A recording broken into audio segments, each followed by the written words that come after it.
Well, okay. Looks like we're slowly filtering in. We're good. This is Bree Clear, and she is the director of, get this, integrated watershed management. That is not the deep tunnel. It is not the sewer system. It's what goes on before it gets there. And she's been at this 15 years or so? Since 2008, so. Oh my goodness, it's taken about almost 20. Yeah. So anyway, It's been a bit. She's been in this for a long time, and our son, who works in urban planning, has worked a number of times with her in different projects, so they've known each other for quite some time. About 15 years. 15 yeah. years. Okay, great. So yeah, it's all about collecting water and keeping it from getting into our basements, etc. So it's an important look at MMSDs. And I think they're one of the leaders in the country, aren't they? We are. Yeah, they've done a great job, so good. I will turn it over to her, and I will sit right on no one's way. Great. So my name is Bree. You can feel free to raise your hand, stop me as I'm going along if you have questions or comments, things like that. So, did you turn your mic on? yes, it's on. Can you hear me? Yeah. Okay, good. So, you know, I've been with MMSD for quite some time. When I came to MMSD back in 2008, I was immediately thrown into a situation where there was massive flooding going on. There was about 6 inches of rain that fell in about 48 hours, and at first I thought, I don't know if I'm gonna stay here. This is a sewer district. I was an environmental science student. I didn't think I was gonna stay, but then when I saw the passion of the people that were in the building and how they were handling all of this stuff that was going on, all the flooding, they threw me a reflective vest and a camera and a hard hat, and they said, okay, here's some boots, go out in the field, we need you to go to Thiensville and take pictures at the dam and of all these flooding in different areas. And I immediately fell in love with MMSD. So I've been there ever since. I started as an intern, so, you know, little person on the totem pole, and now I'm a division director there. I have a crew of 10 people that I manage, and so this is what we do every day. So we are working towards climate resiliency. I know sometimes that's a bad word these days. It's not to us. And also trying to help protect Lake Michigan and our river resources around here, and also people's property and people's lives. So what we want to do is try to reduce the amount of water that's getting into our sewer system to reduce the risk of basement backups, sewer overflows, and also to reduce the risk of flooding. So MMSD in general, the Milwaukee Metropolitan Sewerage District, we are a sewerage district, just that. So when you brush your teeth, flush your toilet, do your laundry, all of that wastewater for 29 different communities within southeastern Wisconsin all come to one of our 2 treatment plants. You've probably smelled or seen Jones Island, and if you know what Milorganite is, we make Milorganite at Jones Island. And that's our oldest plant, which is celebrating 100 years this year of having been completed. And then we also have a second plant that was built in the early to mid 60s. That's down in Oak Creek, and that one's called South Shore. Jones Island mostly takes waste from the city of Milwaukee, and specifically this area, which is what we call the combined sewer area. So 100 years ago, plus when we built sewers, we used to put our stormwater from out in the street and our roofs, as well as the water from in the house, all in the same pipe, and it would all get conveyed to one treatment plant. Excuse me. In theory, that was a good plan at the time. However, as development grows larger, it overloads the capacity at our plants. So then we started building separate sewers. So what falls on the street outside of the combined sewer area goes directly out into a waterway. What comes out of people's homes and buildings goes into their city or municipal sewers, and then we have the larger regional collector sewers. So when you think of the sewer in the street, say in the city of Milwaukee or in Wauwatosa or in Shorewood, Those sewers are actually owned by the municipalities. MMSD is a regional government agency, so we have the big regional collector sewers, and that's only about 300 miles of about the 6,000 miles of sewer that's either publicly or privately owned in southeastern Wisconsin. So we started doing this work, and I'm going to give a little bit of the history of how we came to where we are today. But as mentioned, we are a national leader in what we do for green infrastructure. So green infrastructure is really simple. We want to manage water where it falls, and we want to do that with more natural means and methods. So it could be things like putting green roofs on buildings. It could be, maybe you've seen bioswales in the city streets. City of Milwaukee's doing a really great job of putting bioswales in the streets. So that's where the medians are sort of cut down into a little bit of a ditch, and then there's plants put in there. We do a lot of rain gardens, rain barrels. We also work to restore and enhance wetlands. So Wisconsin, especially southeastern Wisconsin, used to have a lot of wetlands. Those are like the kidneys of our earth. And they've been filled in, they've been destroyed, taken away. And so if we can enhance or preserve ones that are still existing, we definitely try to do that. And so, you know, in short, really what my group does, and we call it our Fresh Coast initiatives, these are really targeted to help make what is not normally seen.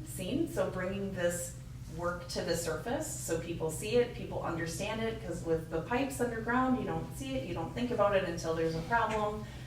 So green infrastructure serves a lot of different purposes for us. So we started doing most of this work that the group that I work with does in the early 2000s. This was a really exciting time for MMSD. We got our new executive director, Kevin Schaefer. He does not look like that anymore, so just imagine him being like another 22 years older. And Kevin is not one of your typical types of engineers. He's very outside of the box. He's very visionary. So when you think of maybe like a type A engineer, you learn what you do in school and you just apply that over and over and over again.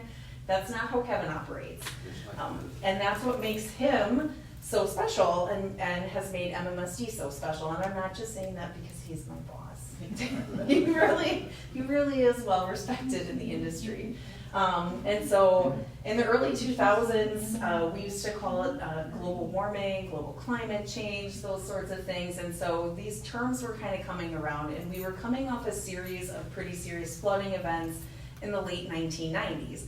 But we were also coming out of the water pollution abatement program. And so the water pollution abatement program came about because MMSD was sued in the early to mid 70s by the state of Illinois for the number of overflows that we were having every year.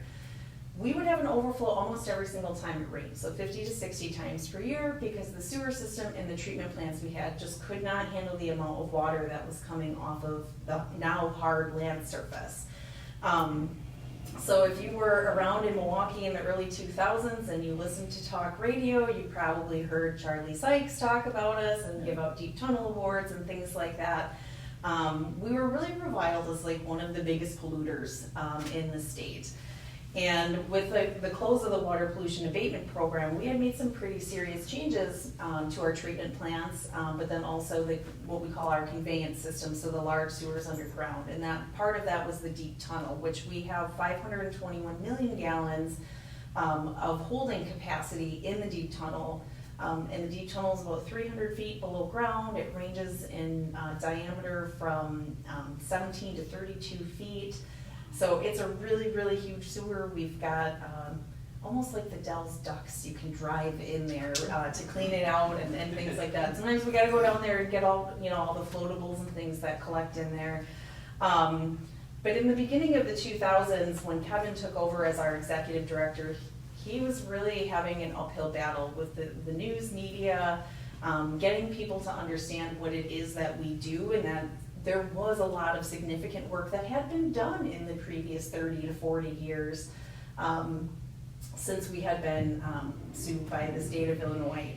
So what we wanted to do was start making even more motions forward. So yes, we got the deep tunnel in. Once that came online in 1994, we went from having overflows almost every time it rained to an average of 2 to 3 per year.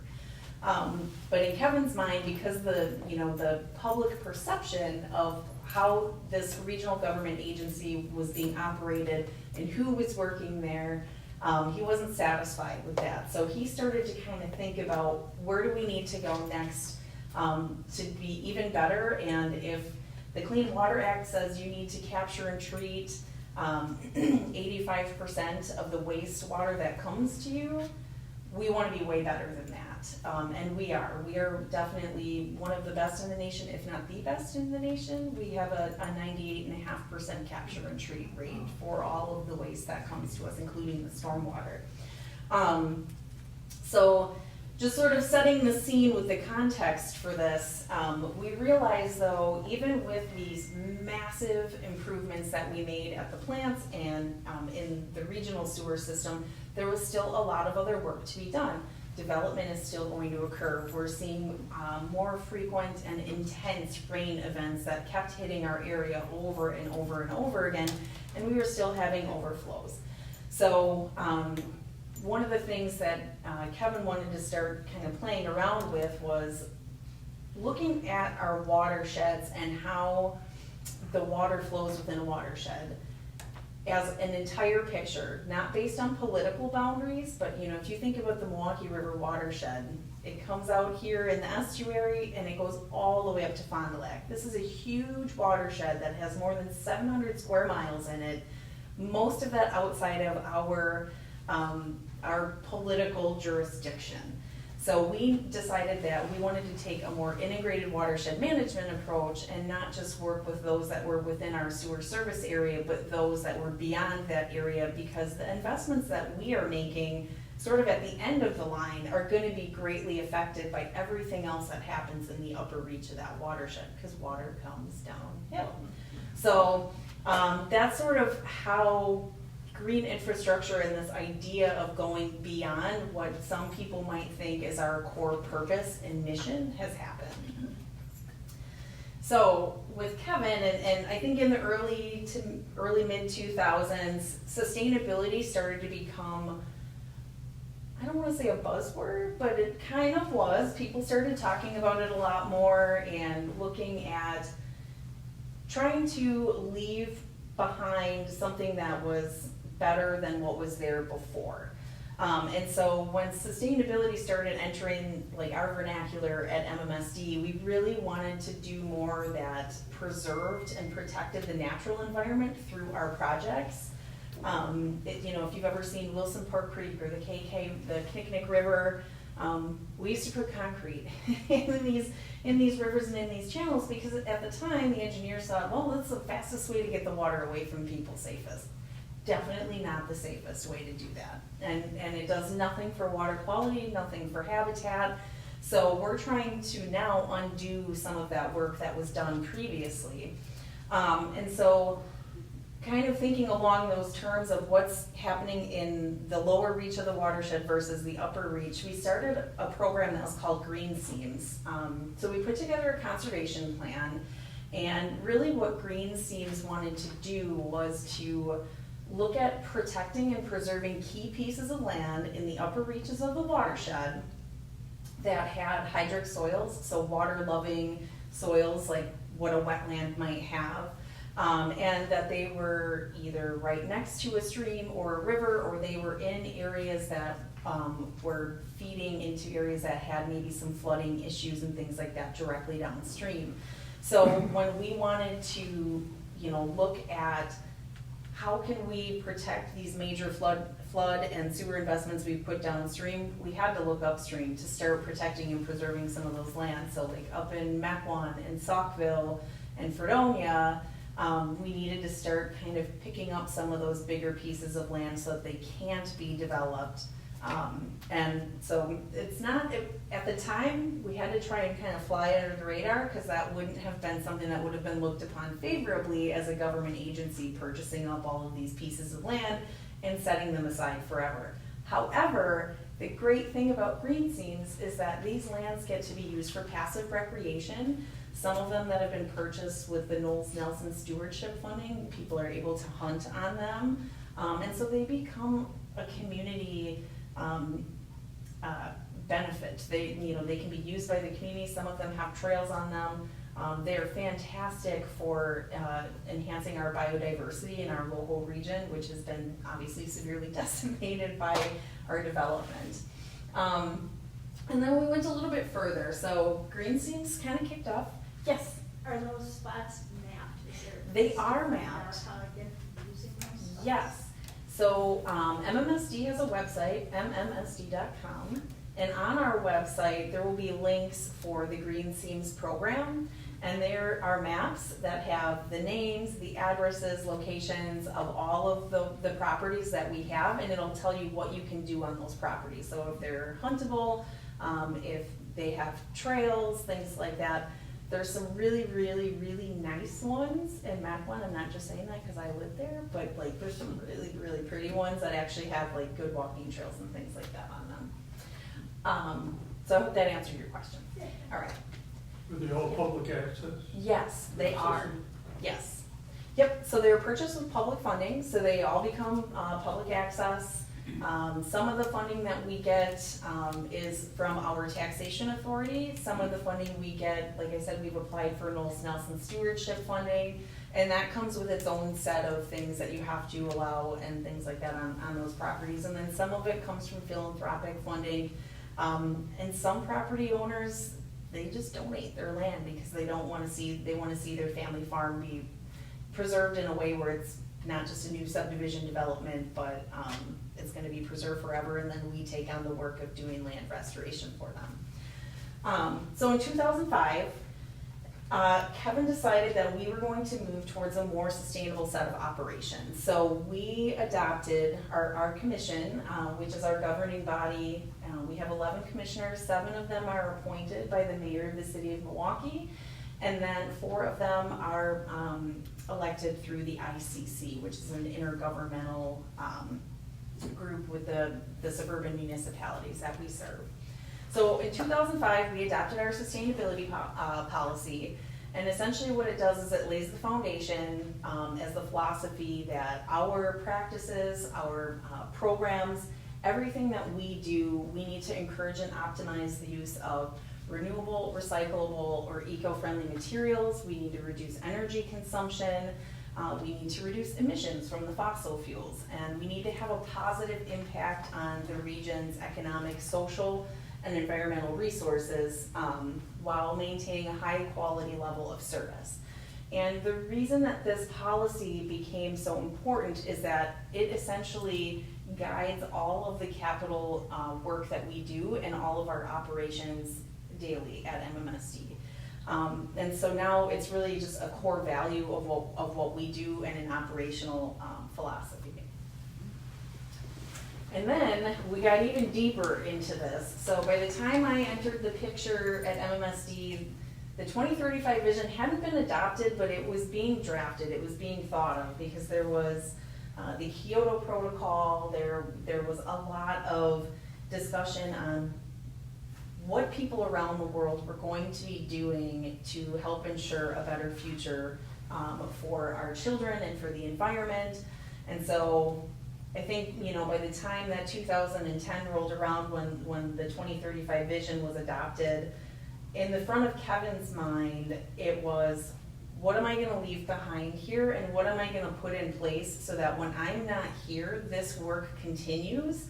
And so that's sort of the beauty of the 2035 vision, is that it's going to outlive our current executive director, who is the longest serving executive director we've ever had, but it's gonna make sure that this work continues into the future, well after he's gone, well after most of the people that were working at the district are gone, at the time were gone. And so for the 2035 vision, again, making that sustainability a core value and operational philosophy, we wanted to develop programs that support wetlands and open space preservation. Around the 2010, 11, 12-ish time frame, we were kind of seeing a bit of an assault on wetlands across the state of Wisconsin. They have been getting filled in for decades, but then some of those regulations on that got relaxed even more. And so we wanted to try and do what we can. Because again, if we're gonna make these huge investments, say like the county grounds flood management basins on the west side of the city of Milwaukee and in Wauwatosa, that's a $90 million flood management project. We can't have that becoming obsolete in 10 to 20 years because there's so much more water coming down the watershed. So we really have to look upstream to figure out how we can help to protect those investments that our ratepayers have paid for. And so with the 2035 vision, there's essentially two main components of it. One of them is integrated watershed management, and that's where we're gonna use green infrastructure to help keep stormwater out of the sewers, to help kind of manage that water where it falls. And we also want to improve the conditions of our regional and local sewers. And then we also want to look at reducing our energy use and our carbon footprint. And one of the ways we can do that to reduce our carbon footprint or offset is through this green seams work that I've just been talking about, because when you have all of these lands that have upland forests, they have native vegetation, things like that, they are able to sequester carbon and hold it where it is. And then a main thing that a lot of our projects are doing now, we are looking to make sure that all of our projects are having multiple benefits. So when we look at replacing, say, lighting or things like that at our treatment plants, we're looking at, are there other things in the building that we can do with the building envelope? Are there other things that we can do outside of the building? Can we put a green roof on the building so that we get multiple benefits out of it? When we do flood management projects now, for example, we've been working on some flood management basins in the 30th Street corridor here in the city of Milwaukee. As we've gone through those projects, we have talked to the community to say, okay, what do you want to see out here? This doesn't have to just be a big ugly hole that collects water every now and then. Maybe we can put some walking paths on it. Maybe we can, if we've had to take some homes out of a floodplain or things like that, maybe we can turn this into a park. So that the projects that we're doing have a greater community benefit than just sort of that in the box core portion that we're responsible for. So this is sort of an evolutionary timeline, and I'm sure it's probably hard to read, so I'll just go through some of these. You know, there was so much happening at MMSD in the early 2000s to get us to the point where we're at today. And this isn't even an exhaustive list. As I put this together with one of my coworkers, you know, we each wrote down our own list of things that we thought were like major milestones, and then we were like, oh man, we can't put that on the slide, no one's gonna be able to read it. So this is just really some of the major highlights that we could agree on together. It was definitely a bumpy road. There was a lot of learning lessons and opportunities along the way. One story that Kevin regularly shares, that I actually really like sharing too, because I think it's kind of funny. When Kevin first started talking about green infrastructure with the engineering community, so the engineers that are running Department of Public Works for municipalities, or engineers at the private engineering firms where like Nathan works and things like that, they would laugh him out of the room. They said he was crazy. They said, this is the stupidest thing we've ever heard of. This is never gonna work. You're never gonna do it. And they were just incredulous that we were starting a rain barrel program. And we said, well, we have to have something that brings these big ideas and concepts down to a really simple focus point that every person can understand. So if you can tell someone, if you attach this rain barrel to your home, it takes 55 gallons of water every single time it rains. Then people will understand, okay, that's keeping water out of the sewer system. I'm now gonna pay attention to the sewer system and some of the other things that are going on. So, and actually that's been one of our most successful programs, just ask Nathan. So anyway, 2001, we started with our Green Seams land acquisition program. So I'm really excited because next year we're going to be celebrating Green Seams' 25th anniversary of our first acquisition. And then in 2002, we decided so Green Seams is larger scale. minimum of 5 acres. Most of them are 40, 60, 70, 80 acres or larger. And so that's huge. Those are things you're not gonna find that kind of land space in like Milwaukee County. That's gonna be pretty difficult. So again, a lot of that is more in the upper reaches of the watershed. So then we decided, all right, well, that's gonna help with some of the flooding, but we still have this overflow issue, right? We're still overflowing 2 to 3 times per year. What are we gonna do about that? That's more on a local scale of dealing with stormwater. So then we started what we call the Best Management Practice Program. That was a pilot program where we found some interested private landowners that said, yeah, sure, you can disconnect our downspouts and put a rain garden in our parking lot. Okay.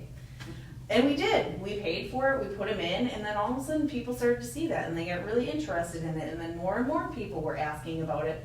Because as soon as we could keep that water from getting directly into the sewer system, the better protection that we had for people's basements, for water quality, you know, all of that. So that was a pilot program that we started.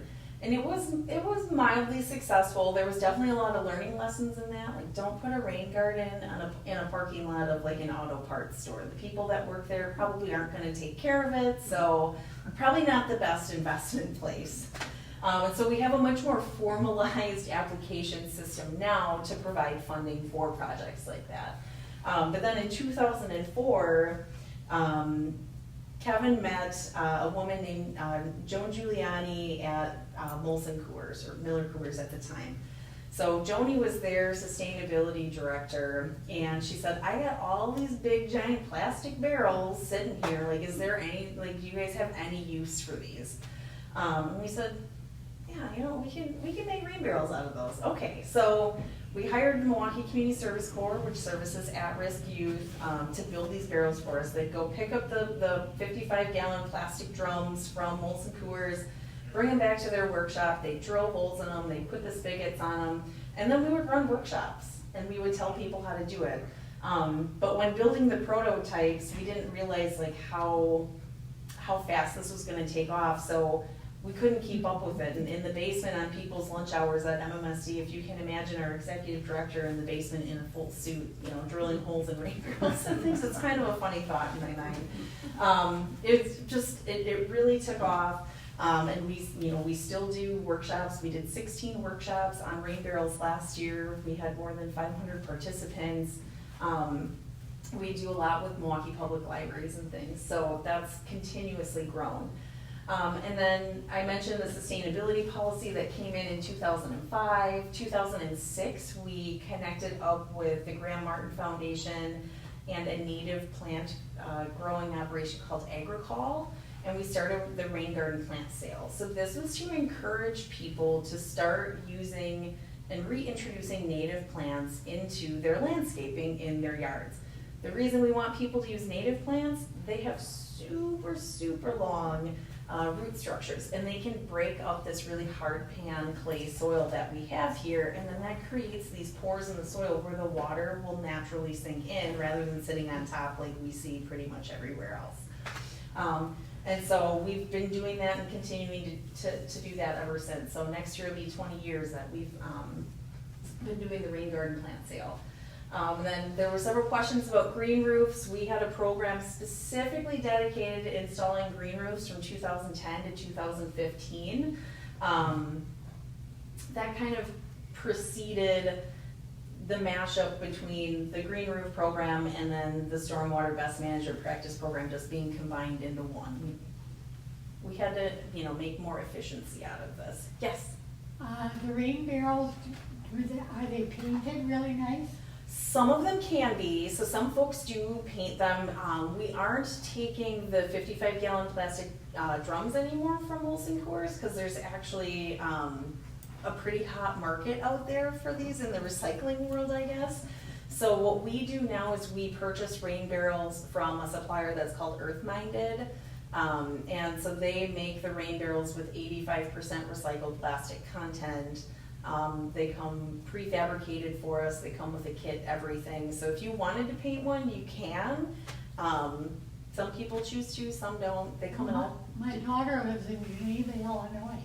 Yeah. And they have beautiful barrels all over the city. Oh yeah, we've got a couple that are like what I consider our historical barrels that have been painted by local artists and things like that.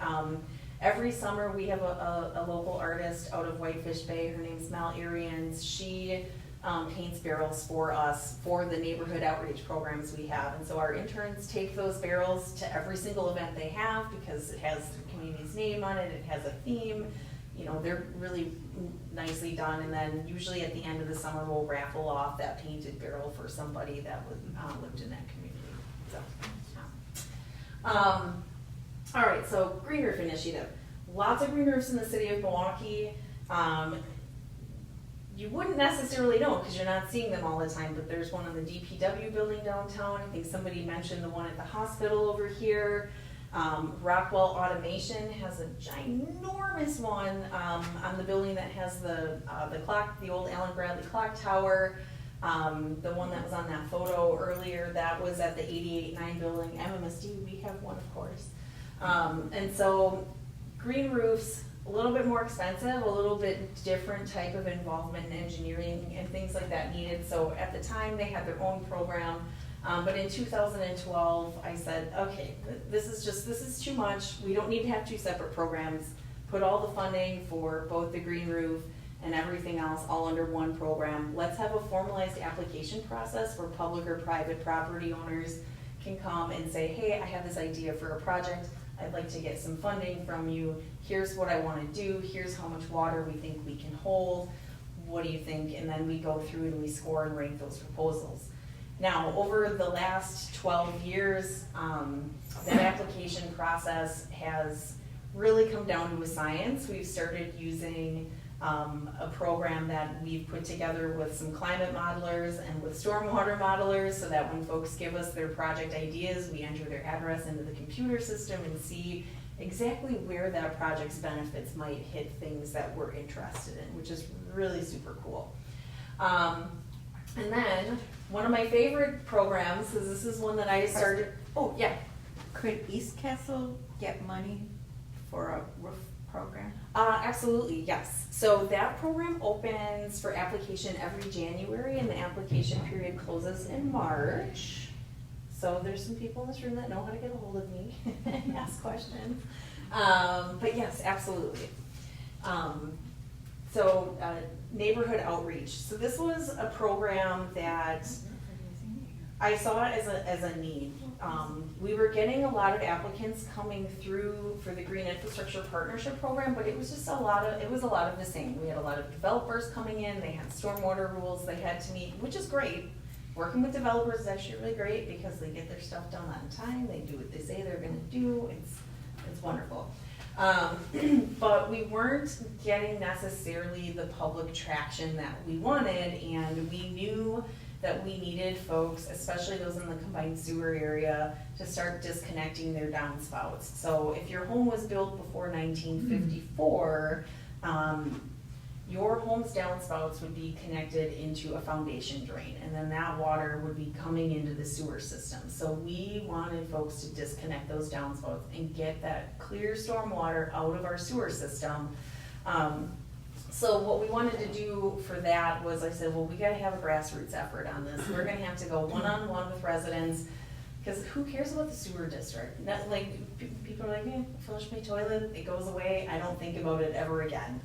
So I hitched up my wagon with Nathan, and we developed this amazing program where we would literally go out and talk one-on-one with residents. We would go through community organizations, like working with the local libraries or a historical society, or if there was like a neighborhood watch group or something like that. We'd find one person on the block that would be willing to let us come and install a rain barrel or a rain garden at their house. And then they would invite their friends and neighbors to come over and watch us do it, and we would talk about it, give our little spiel, and then we'd move our way through the neighborhood. I think Nathan calls it the Tupperware party model, so it's really great. So you probably remember those. And it works so well, and it is one of our most successful programs that we've had. It still runs every single summer. We move So the city of Milwaukee always has one, but then we move to some of the different suburban communities that we serve every single summer. We hear such positive feedback from this, and I really truly believe that that particular program is what has helped the public better trust who we are and what we're here to do and understand what we're here to do. So it's been a really positive and impactful program for us. And then in 2013, we also wanted to work closer and more with the municipalities that we serve. So each municipality puts together what we call a capital improvement plan. So they look at their roadways, their boulevards, their parks, things like that, things that they need to update, maintain, change over. And we wanted them to start planning for better stormwater management within their capital improvement plans. So we said, hey, we can start taking in some more money through our taxation authority, and then we'll return some of that money to you based on your equalized assessed value. But that money can only be used to put in things like permeable pavements and bioswales, stormwater trees, things like that. And so the great thing is that has also taken off, and now municipalities are planning for this work, and they're also using green infrastructure now to provide additional benefits, particularly in regards to public safety for pedestrians and bicyclists, which is fantastic. So that's a really great program that also has been running now for over 10 years. We've been working quite a bit with Milwaukee Public Schools, so you may have seen, there's been a lot of news articles about several of the different schools that have gone through in the 1970s and 80s. I don't know, MPS thought it was a really good idea to just asphalt over all of their playgrounds and everything around the outside of their buildings.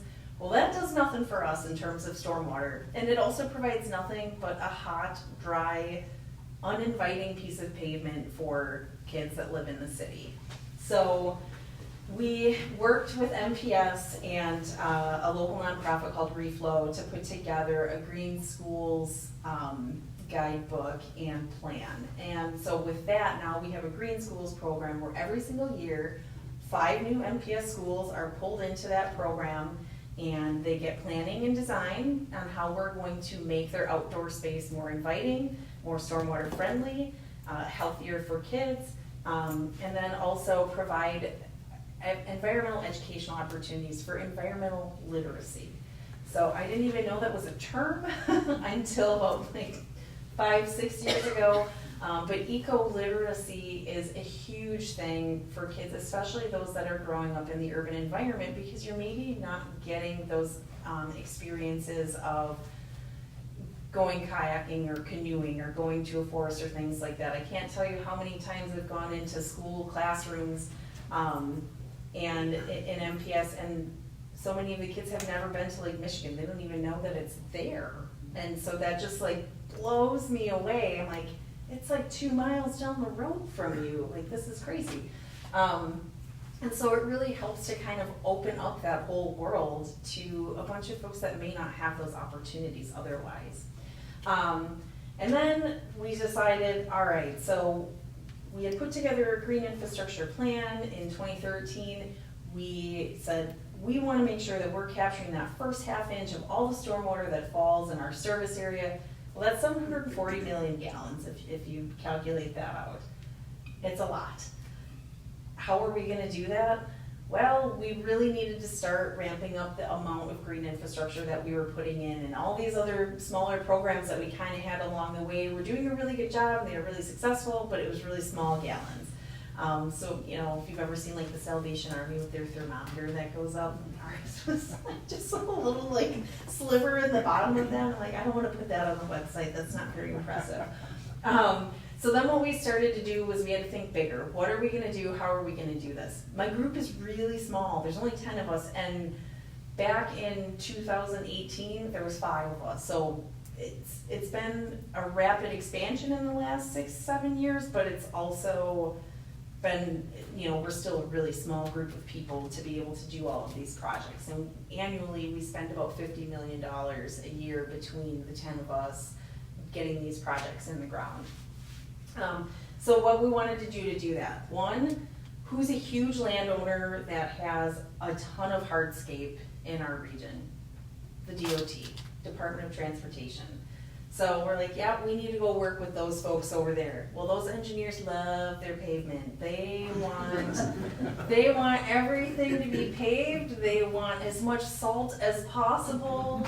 And we said, can we just work with y'all to like figure out how we can design your projects a little bit better with more community input and benefit in mind? Especially in the city of Milwaukee, if you think about it, you know, how much space of this in the city of Milwaukee is covered by the freeways.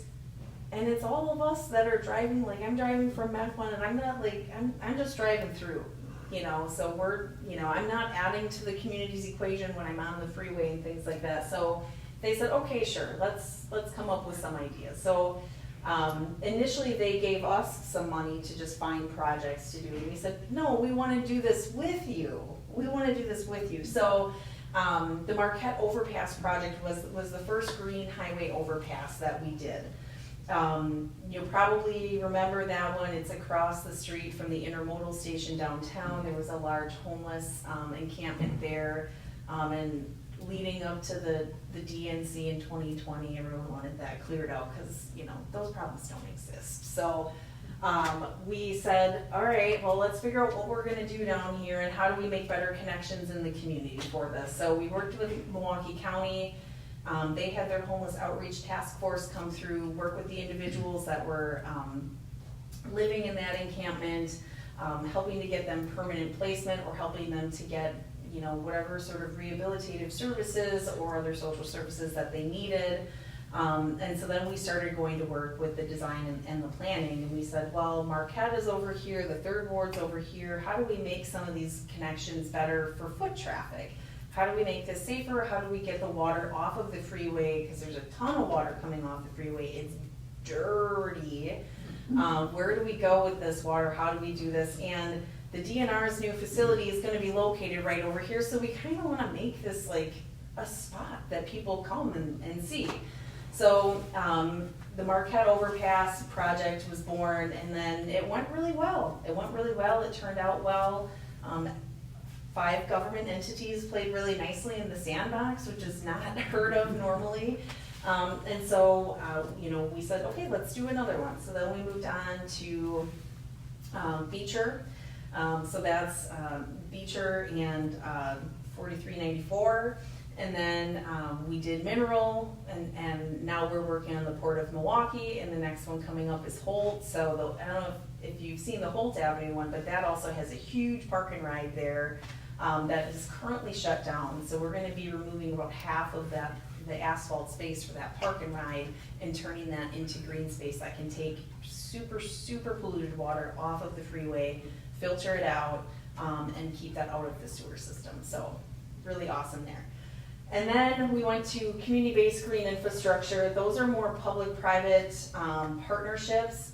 My group is really small. I'm not gonna be able to hire a whole group of other people full-time by me. So this is where we sort of tap into private industry to say, hey, we've got this money. We wanna maximize how many projects we can get out of it. Can you help us find projects, get them designed, get them bid, get them built, and then make sure that they're taken care of for the first couple of years till we turn them back over to the landowner. And that's been a really successful program. I'll talk a little bit more about that. But then we also have the reforestation and wetland restoration program. So that's where we want to plant 6 million trees and restore or enhance 4,000 acres of wetlands. That's a lot. That one gives me gray hairs that I'm currently using box dye for. Because planting 6 million trees, that's a huge, huge task to do, and I have one project manager that manages that. So we have to really coordinate with a lot of different groups. So we coordinate with our municipalities, we coordinate with the Southeastern Wisconsin Regional Planning Commission, we are coordinating with the DNR, we're trying to hunt down and find money. We're working with groups like Pheasants Forever and Ducks Unlimited to help us find project sites that we can get all these trees and things in. It's a lot of work. So there's a ton of things that we do that most people would never associate with a sewage treatment All right, and I'm gonna have to move through some of these slides a little quickly because I talked too much on that one.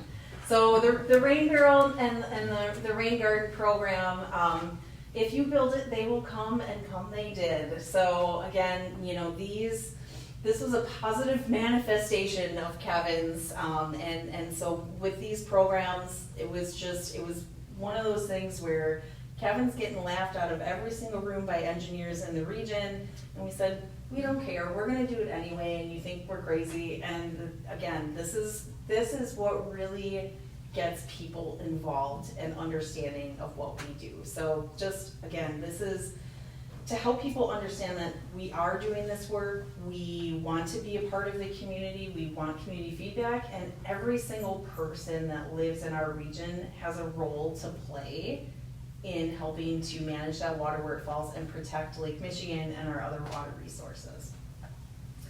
So I talked about the stormwater best management practice.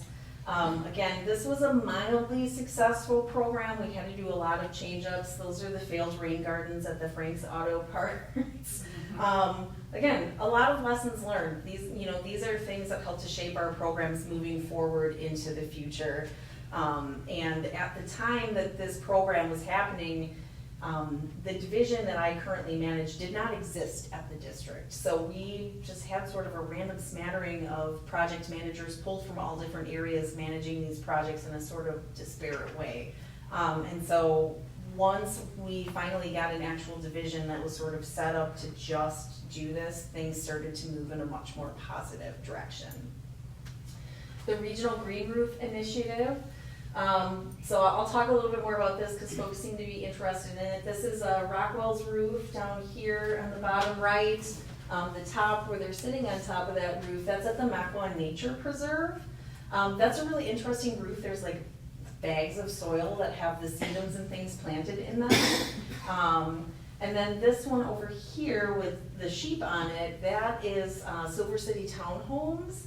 On the south side of the city of Milwaukee, and then the one on the top left, that is at Tippecanoe Church in the Bayview area, and that is a food garden for folks that come to their food pantry. Super cool. You know, these are all different types of green roofs here. They do tend to be kind of expensive. But we've got more than 53 green roofs in our area, so over 9 acres of green roof in the Milwaukee region. And so again, like I said, we kind of pulled that green roof funding and the program and things like that into the Green Infrastructure Partnership Program, which is this. So Green Infrastructure Partnership Program, we have so many wonderful projects. We reimburse at a $1.95 per gallon of stormwater capture capacity. It's open to public and private landowners. We don't do residential because that would just be far too cumbersome for us to deal with residents on an individual basis for something like this. It does require match funding. Some of that is because when folks are using this, especially to meet stormwater management requirements, if you're a developer, you should be paying a majority of what you need to pay to make your stormwater management work. But we've done so many great projects. We've got some permeable pavement at the Sid Brinker property on 5th and Cherry in the city of Milwaukee. We've got down here Aqua Blocks and an underground system that's at the farmers market that's on like 6th and Howard area. We've got a couple different pocket parks in the city of Milwaukee, and then bioswales just all over the place. Just a really, really wonderful program, and it has garnered a lot of positive, again, attention to the issues and the cause and the work that's being done. So I only briefly mentioned this on one of the other slides, but we have put together a regional green infrastructure plan. And so 2013 was a very pivotal year for all of our programming. We adopted this green infrastructure plan, and it was just really a good time to be doing green infrastructure for MMSD. We were starting to become recognized as a national leader. Our permit that's issued by the Wisconsin Department of Natural Resources through the Clean Water Act had included green infrastructure as a requirement, so we had to start doing it as a requirement for the permit. That was brilliant. And then by this time, MMSD had hired our first ever manager of sustainability. And so I became that person's first project manager in 2011, or in 2013 when the manager of sustainability was hired. So there was just so much going on, and we only had a handful of programs at the time. But again, a lot of it was focusing on how do we better work with government, how do we better work with the public, and then how do we better work with private landowners. So again, Green Solutions, those are the municipal projects. So we've got some bioswales here in the city of Milwaukee, and then I believe this is the Cudahy City Hall. They have done some really, or maybe that's Fox Point, I can't point, it's Fox Point. Some really great projects in their parking lots at city halls around many of the municipalities where they're collecting almost all of the stormwater off of their parking lot every time it rains. Yeah. Any of the funding for your programs come from federal grants? A majority of our capital funding is coming from our taxation authority. So in terms of what's going on right now, has not affected us that greatly because we're taking in a majority of the money that we need through our taxation authority and then other type of investments that we make with our the cash that we have on hand. We have lost some funding for our working soils program, which works with farmers in the upper reaches of the watershed to help them better manage soil loss and soil health so that their properties can hold more stormwater and also not be polluting into our rivers and streams.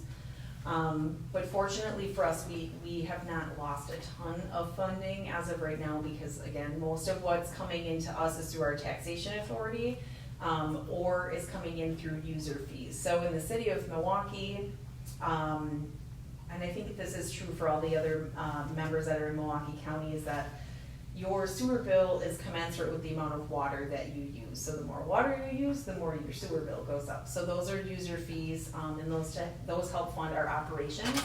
But then also, because we make Milorganite and we sell Milorganite, whatever revenue we generate from selling Milorganite, that money comes back to MMSD to offset our costs and then help to keep the rates for ratepayers lower. So. And last year was a great year for Milorganite sales. So we had a little bit of a surplus that's gonna get applied to other projects this year. That's definitely what you wanna have. So, yeah, I hope that answered your question. Yes? I think your previous image, you had a picture of the lagoon on your infrastructure plan. Yeah. Do you have anything to do with that project down there? So we've looked at that project several times with county parks. The water quality in it is not good. So there's so many lagoons in different Milwaukee County parks. Now those are like historical design features that because of their historical significance, it's really difficult to do a lot with them. Particularly at this park, and then there's one in Washington Park, because those were all designed by Frederick Law Olmsted, who, famous park designer.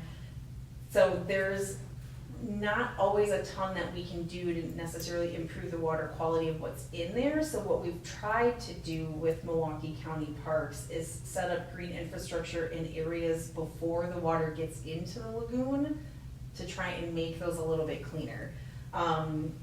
But yeah, there hasn't been a ton of movement on that particular one because that one is near Veterans Park. And at Washington Park, we haven't made a lot of headway there either. The water in the lagoon, is that fed by? There's storm water, so a lot of that is storm water that's coming off of the bluff that's above. So the drainage, Yes, it's drainage water and it's dirty. and it doesn't drain as high. Don't get in those little paddle boats.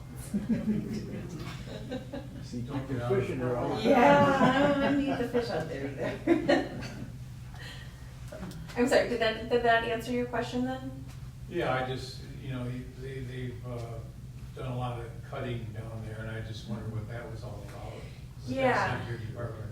there's a lot of scrub kind of undergrowth on the bluff area, so that I think that most of that was to help kind of like clear out area adjacent to the biking and walking trail that's there for safety, and then also, you know, just kind of clearing out some of the invasives and other like dead tree species and things like that that are in there.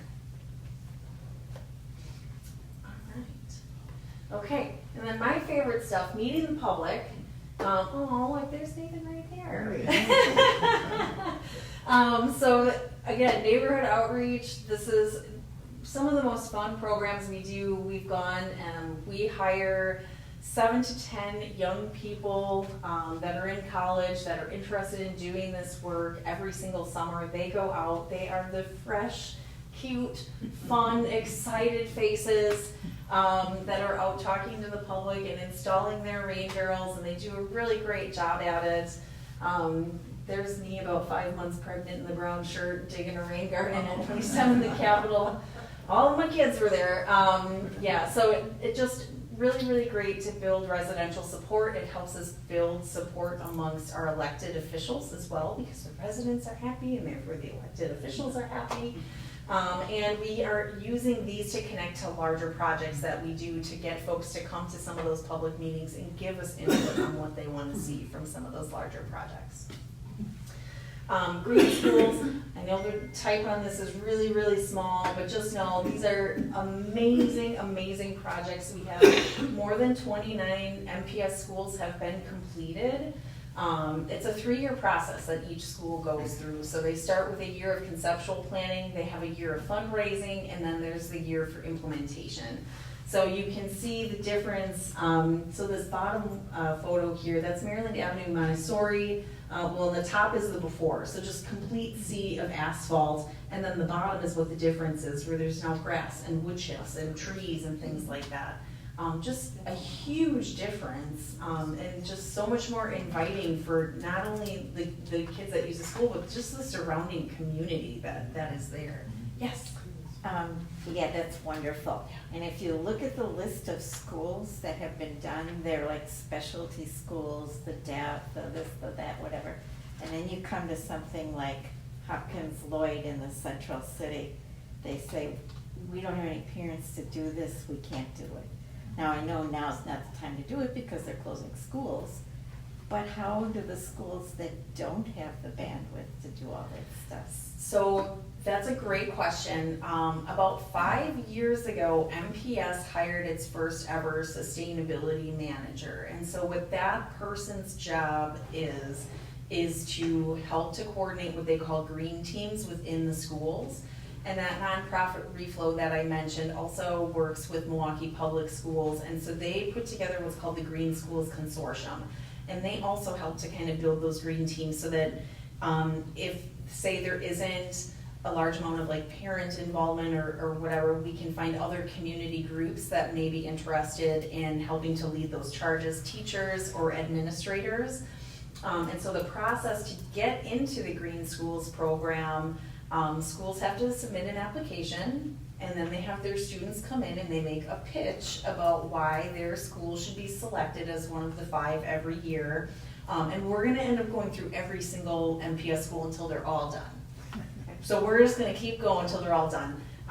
But it is right now because we only have the bandwidth, and MPS kind of only has the bandwidth right now to take on 5 at a time. We go through this sort of application and pitch process. So, great question though. All right.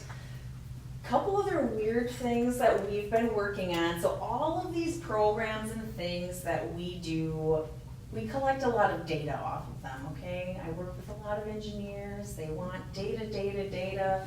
And so we're using all kinds of crazy tools like geographic information systems. So we're putting project points into maps on the computer.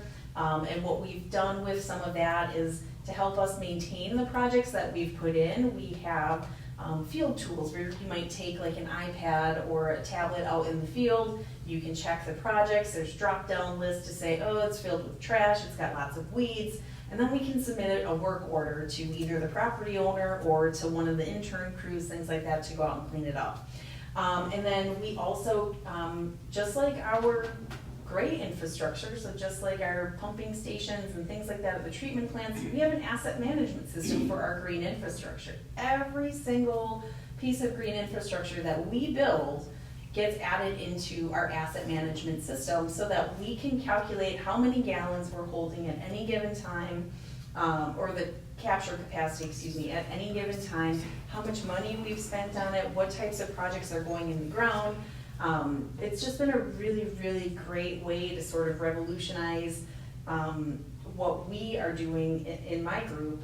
But then we've also been really putting more effort into modeling.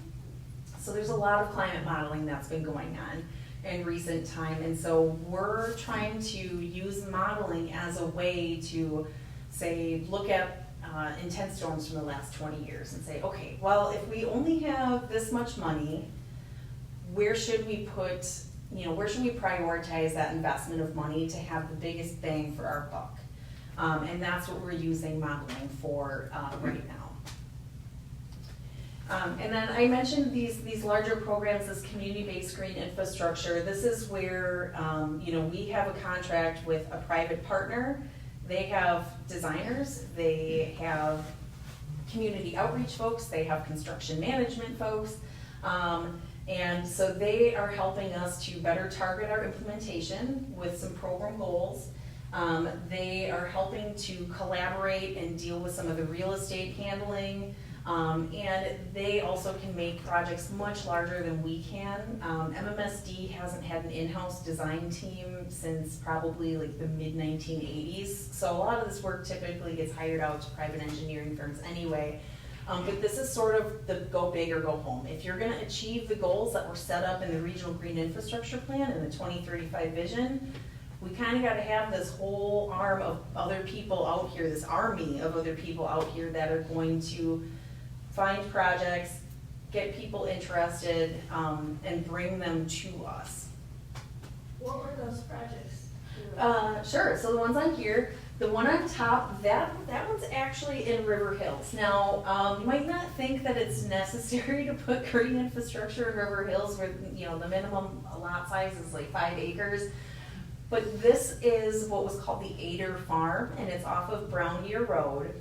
It's at the headwaters of Fish Creek, which was severely impacted by the I-43 north-south expansion, and unfortunately, there wasn't a ton that was done by the DOT to kind of deal with some of those stormwater issues. So what we figured was, when River Hills was going to have this property developed, they had offered to keep half of it in conservancy if we would put in a constructed wetland there.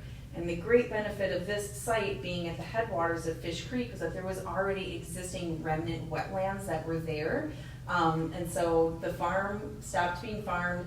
We did some scrapes for wetland expansion, and then we did a ton of native prairie planting. So when the other portion of this property does get developed, this 26 acres here on the other side is going to be kept in conservancy forever, and it's going to have walking trails and paths for the folks that live in the surrounding area.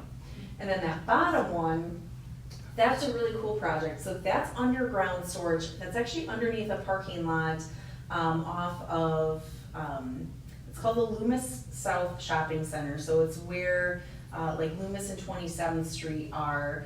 And so you can see sort of the scale with the people standing under there. It's called a storm trap. So the parking lot actually is on the top, right here.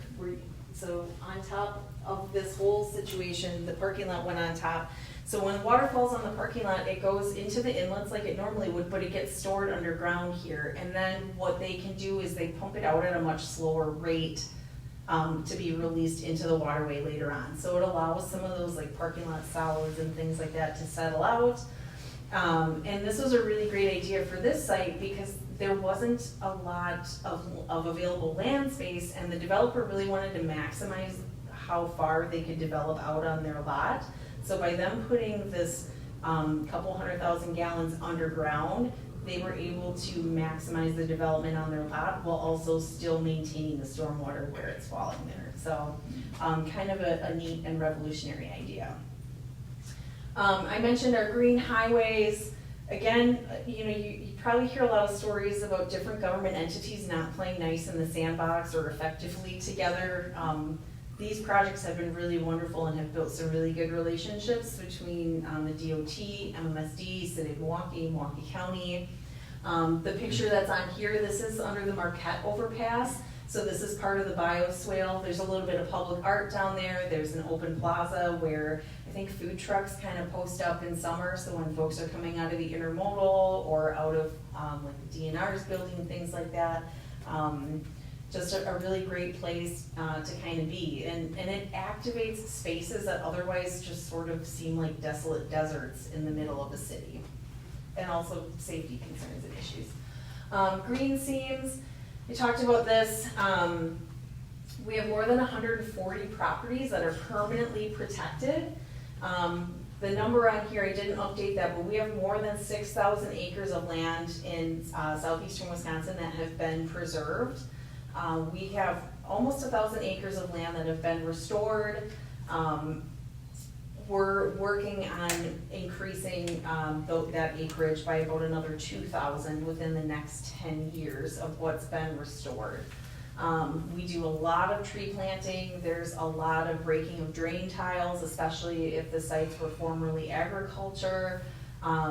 These sites, again, great community benefits. They really help our water situation and flooding downstream. How closely do you work with, I don't know, naturalist plant management people? Because invasives come in so fast and Oh, yeah. burns every few years. Yep. How's that all managed? So, the woman that runs the Green Seams program, she's actually a soil scientist by training. And we work with a group called Pheasants Forever and then another group that's called the Conservation Fund. So those are folks that have native plant backgrounds. They're ecologists. They are like wetland specialist type folks. So they're all on staff for those groups that we contract in. They develop the restoration plans for these sites. They develop maintenance plans for these sites moving forward into the future. And we currently have the Conservation Fund under contract to help us maintain the land holdings that we have. So in some cases, for example, if we will go through and purchase a property, we may turn that property over to a municipality for them to manage in the future, in which case, an example where that's happened, and the city of Mequon worked to create a 501c3 nonprofit called the Mequon Nature Preserve. So the folks that are on their staff are all ecologists, wetland folks, naturalists. In other situations, we've turned some of those, land holdings over to like the Ozaukee Washington Land Trust, or the Milwaukee Land Conservancy, or like River Revitalization Foundation. Does that answer your question? Yeah, did you have a question? The Waukesha County, do you work with them, Waukesha County Land Conservancy? We do have some properties in Waukesha County. There's not as many because a lot of our main focus has been in the Milwaukee River watershed and the Menominee River watershed. But yes, we do have some properties in Waukesha County. All right. And as for burns, we do have a rotating schedule of what gets, if it's been restored, we have a rotating schedule of what gets burned. So we're kind of coming to the end of the burn season right now. It's kind of a short window for it. But I think they had 2 or 3 burns last week that were up in Germantown. Reforestation and wetland restoration. So resilience is now our new vernacular, not just sustainability. We're out here planting trees like crazy. And trying to work with some of the smaller pieces of remnant wetlands that are out there to restore or enhance those. So the reforestation and wetland restoration program, it might seem like that is redundant with the green seams program, but the way that I look at this is that this particular program really focuses more on the urban and sort of not quite suburban, but more inner ring suburbs for fill-in and any kind of wetlands that might be there. And green seam sort of focuses much more on that rural piece. So with that, I've taken up way too much of your time. It's been a really wild ride. It's been really awesome to have been at the district coming in, you know, like 8 years after some of this work really started, you know, and bang our heads against the wall till we finally get through, because our legal people and our budget people don't always like our group so much because they don't necessarily understand what it is that we do. But we've got a really great team of people. They work really hard to do this every day. We coordinate a lot with a lot of environmental nonprofits in the region, with the municipal staff that we work with. They've been really great. And so we each have some of our favorite projects. That's the first summer I worked with Nathan. We were putting in rain barrels in Brown Deer. I used to be one. So it's really great, and everyone that's on this staff, with the exception of one for right now, has been with us for more than 10 years. So I think that the longevity of us all staying, especially with us being millennials, because we tend to move around jobs a lot, we love being, you know, doing what we're doing. It's a job with purpose, and it's good for the community. So thanks for listening to my spiel, and here's what we do.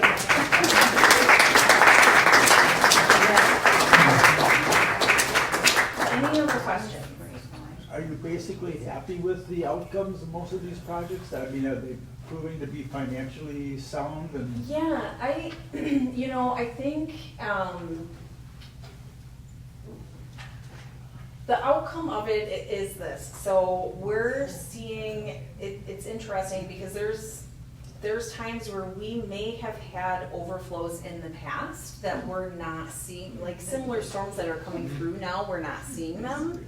And that's not all just because of the work that we've done. If we look at all of the green infrastructure type work, stuff that we've touched or things we haven't touched, because it's grown like far beyond what we do, there's a huge amount of green infrastructure in the region, and I think that communities are starting to rely on this for like helping to fund things that like parks that are woefully underfunded, and I think that you know, you're not going to necessarily see like a return on investment like something else, you know. But I think in the long run, like for the community, it's a good community investment. You're happy? Yeah, yeah, very. Yes. There was recently in the Washington Post a reference to some kind of survey that you could look at, and it identified where your city stood in terms of tree cover. Mhm. But I don't have the Washington Post. Do you know anything about that or how to get it? I would think for that, we would use, let me see what that's called. I'm gonna consult Google. Okay. I think it's called iTree, but let me just see. So, okay, U.S. Forest Service. So if you were to look at the U.S. Forest Service website, they have an urban tree canopy assessment, and so that's probably gonna cover most of your major metro areas. Milwaukee actually has a really decent tree canopy, and a huge shout out to City of Milwaukee Forestry for all of the sort of preventative and maintenance that they've been doing on the ash trees, because they're treating a lot of them so that they don't die from emerald ash borer, or at least not all at once. They're still gonna die, but at least not all at once, because that would have just been devastating to the tree canopy in the city. So they work really, really hard to try and keep those trees as healthy as they can for as long as they can as they start to replace. Any questions? Yes. We have a green committee, Yes, and we're gonna be focusing on water. okay. What would be some realistic goals for us to think about? Well, you know, we kind of talked a little bit about this coming in.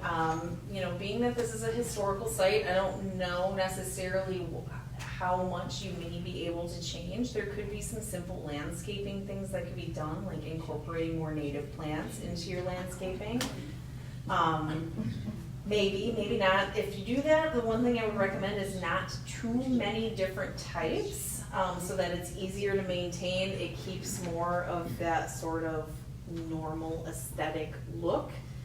Try and choose plants that are more recognizable, like black-eyed Susans or you know, purple coneflowers, things like that, rather than some of the more kind of like out there plants that are native.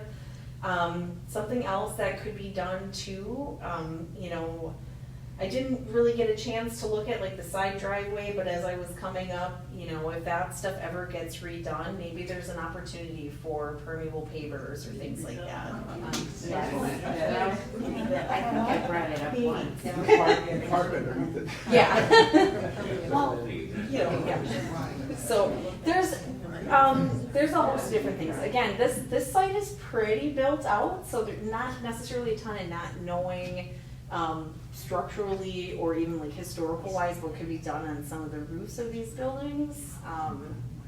You know, trees, more trees if that's possible. Yeah, fine. You do any work with the UW Milwaukee School of Freshwater Science? Oh, yes, yes, yes, yes. This is my little baby Lisa. She's one of their first graduates. So yeah, we do quite a bit of work with them. We help to fund the startup of the McClellan Laboratory there. We also work with Dr. Rebecca Clapper and Dr. Harvey Bootsma. So we do a lot of research and water quality studies. So we have our own field staff that we have a boat. We have actually several boats. We have surface water quality field staff that go out, we take samples, they come to our treatment plants, take samples, so they have looked at things like the prevalence of pharmaceuticals and personal care products, what types of hormones or, you know, nicotine or all those types of things that are coming out through our bodies that are not taken out in the biological treatment at our treatment plants, and what effect is that kind of out in the waterway. And then we've also looked at things like nanoplastics, so like when we wash our synthetic clothes and there's all these little bits of plastic and things that are coming off of them. We also do like fish studies with them in streams. We put out cameras and sometimes they use the cameras that we have to kind of watch the fish go by. They'll do fish counts and look at the different types of fish that are coming through. Yeah, we do. We work quite a bit with School of Freshwater Science. You know, 90% of her funding, her lab, is government grants. For Sandra? And she will probably lose, Yeah, so, I think she has a staff of 10. yes, And they have contributed so many solutions to problems. we've got a project with her right now. I'm blanking on what it is for.